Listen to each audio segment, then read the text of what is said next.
Hi, this is Maggie from Crafts the Charm. Welcome to a 2-minute technique. Today's technique is joining two ends of rope using the whipping method. To do this, you're going to need the rope that you want to join, a little piece of tape like masking tape or duct tape, and the twine that you want to use to wrap around your rope. Begin by cutting your rope to the exact length that you want and joining the ends together with a small piece of tape.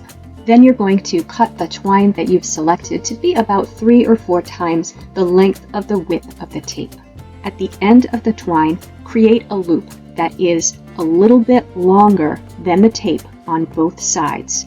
Lay the loop over the tape and hold it down in the middle with your thumb. Take the long end of your twine and begin wrapping it around both of the rope and your twine.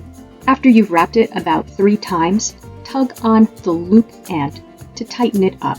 Then continue wrapping until you've reached the very end of the loop. Take the end of the twine that you've been wrapping and put it through the loop and then pull from the other end. You will be pulling the loop under the twine that you've been wrapping.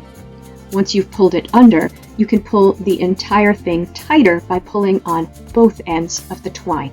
You can then cut off both ends. Here I'm wrapping this rope with a few different twines and yarns just to show what effect each one has against the rope. If you want something that isn't very visible, obviously use the same color as your rope. And here are some examples of crafts that I've done with the whipping technique.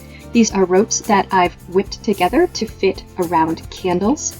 And these are ropes that I've whipped together to fit between these pumpkins in my pumpkin topiary. Happy crafting!